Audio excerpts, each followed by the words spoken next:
WhatsApp guys, आज हम देखने वाले हैं बाबा सिद्दीकी की हत्या का राज खुल गया, लॉरेंस बिश्नोई गैंग। तो सुशांत सिन्हा सर की वीडियो है, देखते हैं पूरी क्या कुछ है मामला, डिटेल में बताएंगे। मतलब क्योंकि हमने भी ऊपर ऊपर की खबर सुनी थी। तो चैनल बने तो प्लीज सब्सक्राइब, वीडियो कर दे लाइक। 1 2 3 गो। नमस्कार, बहुत स्वागत है आप सभी का। मैं हूं सुशांत सिन्हा। इस वक्त बड़े हिस्से में, देश के बड़े हिस्से में इस बात की चर्चा है कि बाबा सिद्दीकी का मर्डर आखिर हो कैसे गया, इसके पीछे कौन है, क्या ये महाराष्ट्र में लॉ एंड ऑर्डर का कंप्लीट फेलियर है और महाराष्ट्र चुनाव के ठीक पहले इस बड़ी घटना का क्या परिणाम होगा और ये क्यों हुआ है, क्या इसका महाराष्ट्र कनेक्शन चुनाव से भी कोई कनेक्शन है। आज के इस वीडियो में इन सारे विषयों पर बात करूंगा और आपको बताऊंगा कि इस मर्डर को लेकर क्या क्या राज खुल रहे हैं, क्या क्या बातें पता चल रही हैं। लेकिन आप भी कमेंट करके जरूर बताइएगा कि आपको क्या लग रहा है, बाबा सिद्दीकी मर्डर केस में क्या हुआ है और क्या इसका महाराष्ट्र चुनाव पर असर पड़ेगा। आपके कमेंट का इंतजार रहेगा। लेकिन पहले आपको जरा खबर बता देता हूं कि जिस खबर की हम बात कर रहे हैं, बाबा सिद्दीकी मर्डर केस की, उसमें अगर आप देखेंगे ये पूरा मामला जो है वो लगातार सुर्खियों में बना हुआ है और बीबीसी तक में, आप सोचिए सिर्फ भारत में नहीं, बीबीसी तक में, विदेशी मीडिया में भी इंडियन पॉलिटिशियन बाबा सिद्दीकी शॉट डेड ऐसी खबरें छपनी शुरू हो गई हैं। तो ये मामला सिर्फ एक पूर्व विधायक की मौत का नहीं है, ये मामला कहीं और बड़ा और महाराष्ट्र चुनाव में प्रभाव डालने वाला है। आपको इस बात से ही समझ में आ जाएगा। और अगर आप गाड़ी के विजुअल्स देखेंगे, इस तरह से उन पर गोलियां चली थी, सवार थे और उनको जो है गोली मारी गई थी। आप देखिए कि यहाँ पर ये गोली चलाई गई, उसके यहाँ पर निशान भी है। ये तस्वीरें ये आप देख सकते हैं कि ये गाड़ी यहाँ पर खड़ी हुई है। गाड़ी का पूरा ये उनकी गाड़ी है जिसमें वो बैठे हुए थे और उन पर ताबड़तोड़ 6 राउंड गोलियां चली हैं। उस गाड़ी की तस्वीर आपको दिखा रहा हूं। लेकिन आपको जो बात मैं कह रहा था वो भी आपको समझनी चाहिए कि आखिर ये पूरा मामला किस तरह से बड़ा होता जा रहा है, क्या इस पर महाराष्ट्र की राजनीति में चल रहा है, वो सारी बातें आपको बताऊंगा। लेकिन पहले बाबा सिद्दीकी कौन है ये समझ लीजिए, क्योंकि बहुत लोगों ने इनका नाम ज्यादा सुना नहीं था। बाबा सिद्दीकी की पहचान न तो इस बात पर है कि वो एनसीपी के अजीत पवार गुट के नेता रहे, वो पहले विधायक रहे, मंत्री रहे महाराष्ट्र सरकार में, सब कुछ ये उनकी पहचान नहीं है। देश में बड़े हिस्से में उनकी पहचान इस बात से है कि बाबा सिद्दीकी वो हैं जिनकी इफ्तार की पार्टियों में सलमान खान से लेकर शाहरुख खान और बड़े बड़े स्टार तक पहुंचते थे। और बाबा सिद्दीकी तब ज्यादा लाइमलाइट में आए थे जब शाहरुख खान और सलमान खान के बीच भयंकर लड़ाई चल रही थी और उन्होंने इस तरह से दोनों की सुलह कराई थी। तो बाबा सिद्दीकी की पहचान बॉलीवुड से कनेक्टेड होने की वजह से ज्यादा है और आज से नहीं है। सुनील दत्त से लेकर संजय दत्त तक सब उनके जो हैं करीबी रहे हैं और उनकी पार्टीज में बड़े बड़े स्टार्स, बड़े बड़े लोग पहुंचते रहे हैं, ये सबने देखा है। तो बाबा सिद्दीकी की पहचान बॉलीवुड से जुड़े होने से ज्यादा रही है, ये सब लोग जानते हैं। और चूंकि वो उस इलाके से आते थे जहां पर मुस्लिम बहुल इलाका है, तो वहां पर इफ्तारी पार्टी करते थे, तो बॉलीवुड के लोग भी आते थे, सलमान खान के पड़ोसी भी रहे हैं, तो इसलिए बॉलीवुड से उनका कनेक्शन रहा है। लेकिन दाऊद, लॉरेंस बिश्नोई गैंग, ये सारों की एंट्री इस पूरी कहानी में कैसे हो रही है ये भी समझना जरूरी है। और क्या अब सलमान खान की जिंदगी को भी और बड़ा खतरा है, आज इस पर भी बात करना जरूरी है। ये क्यों कह रहा हूं आपको बताऊंगा। पहले जरा इसके बारे में डिटेल से आपको बता देता हूं कि इस घटना को लेकर अभी तक की जानकारी क्या कह रही है। भाई, ये अजीत पवार की जो एनसीपी है, जो सरकार में है अभी, उसके गुट के नेता हैं, पूर्व राज्य मंत्री रहे हैं। और शाम को ये इनका जो बांद्रा में निर्मल नगर में ऑफिस था, वहां पर ये बैठे हुए थे। दशहरा था कल, तो पटाखे वगैरह चल रहे थे। उसी दौरान 3 लोग आते हैं जो कहा जा रहा है कि ऑटो पे सवार होकर आए, और उसके बाद उसी शोर शराबे के बीच में जब ये निकल रहे हैं 9:39 पर ऑफिस से, तो वहां पर इन पर ताबड़तोड़ फायरिंग हो जाती है। अब सवाल इसलिए भी खड़े हो रहे हैं क्योंकि इनको वाई कैटेगरी की सुरक्षा मिली हुई। अब उस वाई कैटेगरी की सुरक्षा का क्या ही मतलब रह गया कि 3 लोग ऑटो पर आए और आपको गोली मारकर चले जाएं। इसलिए सवाल खड़े हो रहे हैं। तो उस सवालों पर आऊंगा, महाराष्ट्र चुनाव से क्या कनेक्शन है उस पर आऊंगा, सलमान खान से क्या कनेक्शन है उस पर आऊंगा। लेकिन पहले आपको सुनाता हूं पुलिस इस पर क्या कह रही है। पुलिस और डॉक्टर दोनों के बयान सुनिए। निर्मल नगर परिसर में ये घटना हुई है। श्री बाबा सिद्दीकी को इस घटना के बाद लीलावती हॉस्पिटल में एडमिट किया गया है। पुलिस ने 2 संदिग्ध लोगों को गिरफ्तार किया है, ताबे में लिया है और इस घटना की आगे की जांच क्राइम ब्रांच मुंबई कर रही है। बाबा सिद्दीकी को यहाँ ले आए थे, उनकी फैमिली ले आई थी और लाने के बाद जब उन्हें आईसी नीचे इमरजेंसी में हम लोग लेके गए, उस वक्त उनका पल्स रिकॉर्डेबल नहीं था, न बीपी रिकॉर्डेबल था और न ईसीजी हार्ट के पल्स रेट्स कुछ नहीं थे। यानी डॉक्टर भी ये कह रहे हैं कि जब तक बाबा सिद्दीकी को अस्पताल लाया गया तब तक वो मर चुके थे, क्योंकि पल्स वगैरह कुछ चल नहीं रहा था। पुलिस कह रही है दो संदिग्धों को हिरासत में लिया है। उनमें जो इन लोगों को हिरासत में लिया गया उनकी तस्वीरें भी बाहर आई हैं, और एक व्यक्ति जो सर्कल में है वो एनडीटीवी की खबर के मुताबिक वो अभी फरार बताया जा रहा है, लेकिन बाकी 2 लोग संदिग्ध जो है वो पुलिस ने तुरंत हिरासत में ले लिए और इस पूरे मामले पर पॉलिटिक्स तेज हो गई। ये जो संदिग्ध हिरासत में लिए गए इनका किससे कनेक्शन है, सलमान खान की बात क्यों हो रही है, इस पर भी आऊंगा, लेकिन पहले देखिए पॉलिटिक्स कैसे तेज हो गई, क्योंकि महाराष्ट्र में चुनाव है। तो राहुल गांधी से लेकर और मल्लिकार्जुन खड़गे तक और संजय राउत तक सब जो है वो महाराष्ट्र की सरकार पर सवाल खड़े कर रहे हैं। राहुल गांधी जो कि बंगाल पर बोल रहे थे कि हमें देखना होगा समाज में क्या हो रहा है वगैरह वगैरह, और एक बार कोलकाता जा नहीं पाए, उन्होंने तुरंत इस पूरे मामले पर रिएक्शन दे दिया और उन्होंने लिखा कि the tragic demise of Baba Siddique ji is shocking and saddening. My thoughts are with family in this difficult time. This horrifying incident exposes the complete collapse of law and order in Maharashtra. The government must take responsibility and justice must prevail. Rahul Gandhi ने कहा, इसी तरीके का बयान जो है वो मल्लिकार्जुन खड़गे ने दिया है कि भाई ये सरकार पर बड़ा प्रश्न चिन्ह है। ठीक है, सरकार से सवाल पूछे जाने चाहिए, लेकिन वही बात जो मैं बार बार कहता हूं कि राहुल गांधी मौका परिस्थिति अपना फायदा देखकर सवाल उठाते हैं। अब यहाँ भी कांग्रेस पार्टी इसलिए ज्यादा हमलावर है क्योंकि बाबा सिद्दीकी नहीं है। बाबा सिद्दीकी की पहचान एक मुसलमान नेता के तौर पर भी है, जिनकी अगर हत्या हो गई है तो मुस्लिम वोटों का कंसोलिडेशन जो है वो कई बार नेताओं के दिमाग में चलता है। तो इसलिए भी मुखर होकर इस पर बयानबाजी हर तरफ से हो रही है। एक बार संजय राउत को सुनिए, फिर आपको आगे की बात बताता हूं। गृह मंत्रालय की एक बहुत अच्छी परंपरा रही है, लॉ एंड ऑर्डर की परंपरा रही है।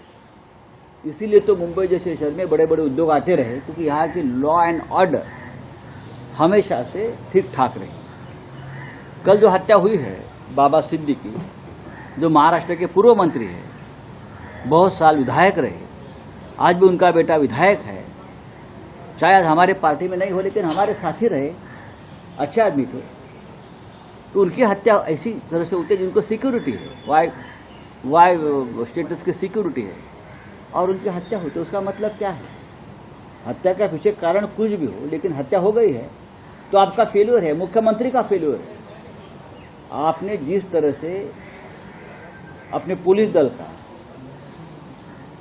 गुनहगारीकरण किया है आपके स्वार्थ के लिए, कलेक्शन के लिए, हाँ, पुलिस का इस्तेमाल जिस तरह से होता है, तो ये उसका नतीजा है कि कानून का डर नहीं रहा, पुलिस का डर नहीं रहा। दिन दहाड़े कभी भी पब्लिक प्लेस पर हत्याएं होती जा रही है। उसमें आप राजनीतिक कार्यकर्ता, राजनीतिक नेता, मंत्री, विधायक भी नहीं छूट रहे। आपने कहा कि गवर्नर को इंटरव्यू करना चाहिए,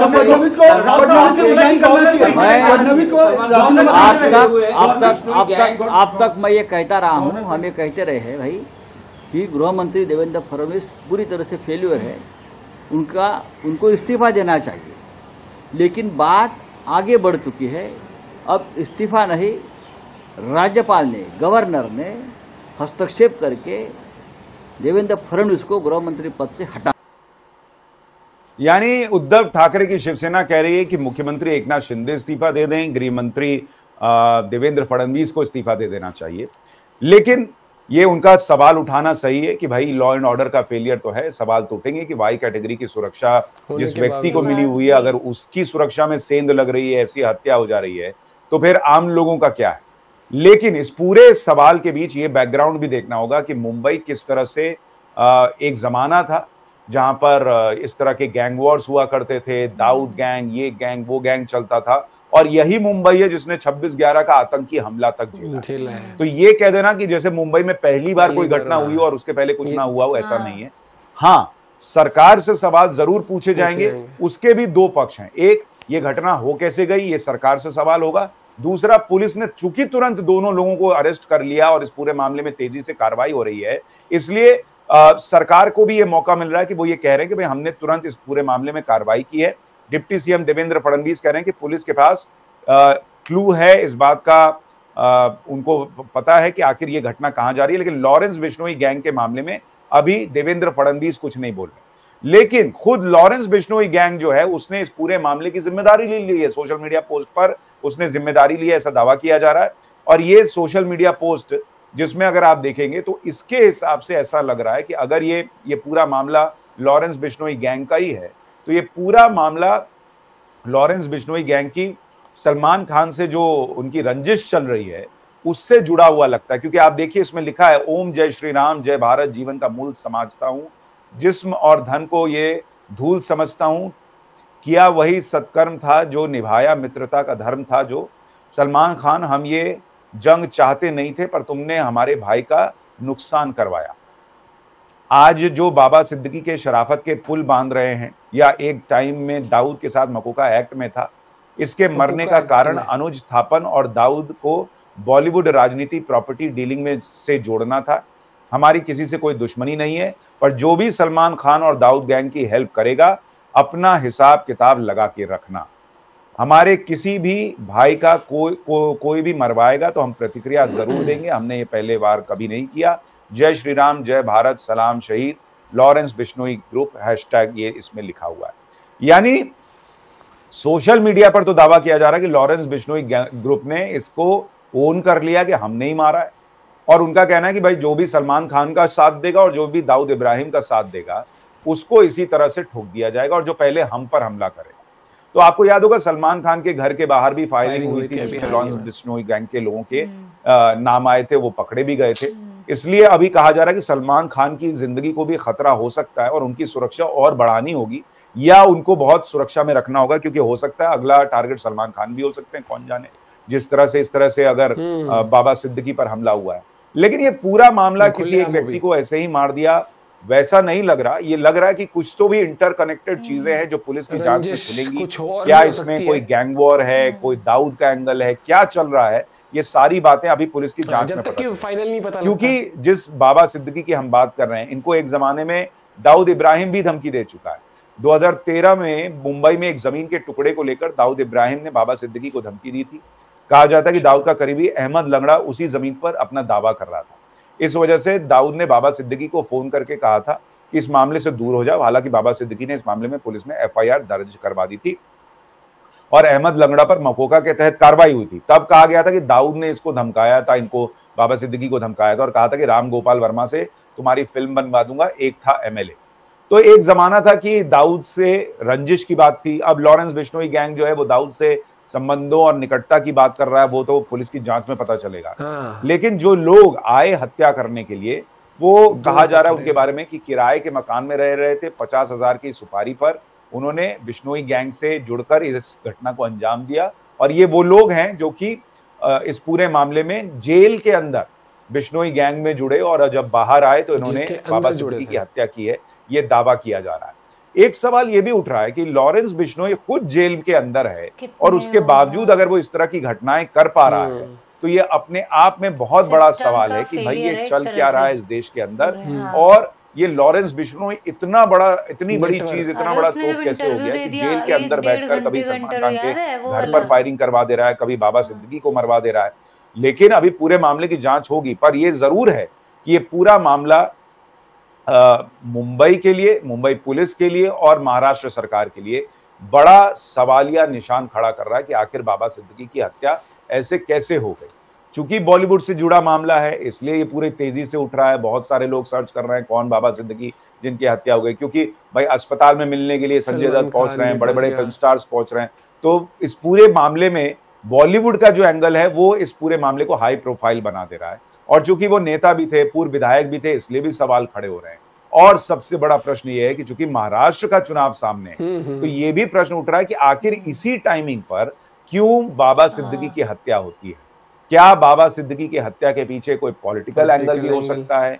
क्या ये पूरा मामला सिर्फ और सिर्फ लॉरेंस बिश्नोई गैंग से जुड़ा है जैसा अभी शुरुआती तौर पर दावा किया जा रहा है, या कहानी कहीं और जाती है? सलमान खान से बाबा सिद्दीकी की नजदीकी थी ये तो सब जानते हैं, लेकिन सलमान खान से लॉरेंस बिश्नोई गैंग की इतनी क्या लड़ाई कि वो बाबा सिद्दीकी को मारने पर आ जाए, ये भी जांच का विषय है। सलमान खान की जिंदगी को कितना बड़ा खतरा पैदा हो गया है, ये भी बड़ा सवाल खड़ा हो रहा है। लेकिन महाराष्ट्र चुनाव में मुझे लगता है कि ये मुस्लिम वोटों के ध्रुवीकरण के लिए इस्तेमाल किए जाने वाला मुद्दा बनेगा, महाराष्ट्र सरकार को घेरने के लिए मुद्दा बनेगा। महाराष्ट्र सरकार के लिए बड़ा जरूरी है कि वो एक तो इस पर त्वरित कार्रवाई करते हुए 2 लोगों को उन्होंने अरेस्ट कर ही लिया है, इस पूरे घटनाक्रम को, इस पूरे हत्याकांड को जल्द से जल्द सुलझाए। लोगों में ये मैसेज जाना चाहिए कि सरकार और कानून व्यवस्था ठप नहीं पड़े हैं, और खुद जो है इस पूरे मामले में गृह मंत्री, मुख्यमंत्री को आके लोगों के अंदर विश्वास पैदा करना चाहिए। लेकिन आपकी इस पर क्या राय है, मुझे कमेंट करके जरूर बताइएगा कि आपको लगा।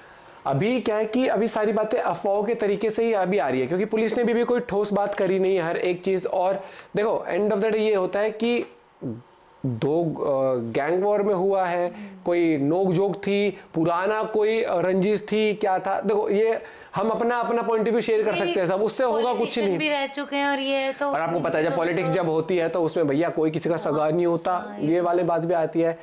फिर सलमान खान वाला एंगल भी आ रहा है, लॉरेंस बिश्नोई का एंगल भी आ रहा है, और हाल ही में आपने देखा होगा कि एपी डिलोन के घर पर भी फायरिंग हुई थी, हर एक चीज हुई थी एपी डिलोन की। गाना आने के बाद सलमान खान के साथ जब गाना आया था उसके बाद फिर फायरिंग भी हुई थी। तो भाई ये चीज तो है कि एक तो वाइस सिक्योरिटी भी दी हुई थी, हाँ वाइस सिक्योरिटी भी थी, हर एक चीज ठीक है भैया। इस बारे में हम क्या कह सकते हैं, हमें तो बस ये है कि क्या मामला था, क्या कुछ था, हर एक चीज और डिटेल में पता लगी है। लेकिन जब तक पुलिस को सामने से आके नहीं कहती तब तक कोई भी पॉइंट ऑफ व्यू रखना सही नहीं है, क्योंकि कुछ नहीं पता। हम एंड ऑफ देम कहते हैं भाई इंसान तो अच्छा है, इसका क्यों हो गया, हमें नहीं पता बैकग्राउंड क्या है, किसका क्या है, किसकी क्या रंजिश किससे रही होगी। तो हम किसी को अच्छा बुरा बस उसके बिहेवियर से कह सकते हैं, ओ भाई इसका नेचर तो अच्छा लग रहा है। कोई किसी डॉग को खाना खिला रहा है, उससे आप ये जज नहीं कर सकते वो इन रियल लाइफ वैसे कैसा होगा। तो क्योंकि ह्यूमन बीइंग्स है, टेंडेंसी होती है कब कौन क्या गलत, क्या पता किसी से काफी साल पहले कुछ गलत कर दिया हो या फिर कुछ, क्योंकि नॉर्मली ऐसे तो कोई कभी किसी को भाई कौन ही तकलीफ देगा, कुछ होगी, मान लीजिए पॉलिटिशियन रहे हो एग्जांपल, तब कुछ किसी रंजिश हो गई हो, कुछ हो, तो हम अनुमान लगा सकते हैं, हम एजम्पशन लगा सकते हैं, हम कोई ठोस चीज नहीं दे सकते। वही वाली बात, देखते हैं क्या आता है इसमें, पुलिस का क्या आता है। लेकिन हाँ गवर्नमेंट पे तो कहीं ना कहीं ये चीज आती है, लॉ एंड ऑर्डर पे, कि मतलब वाइस सिक्योरिटी भी थी इस तरीके से। लेट्स सी क्या होता है आगे। मिलते हैं वीडियो के साथ, बाय बाय, टेक केयर।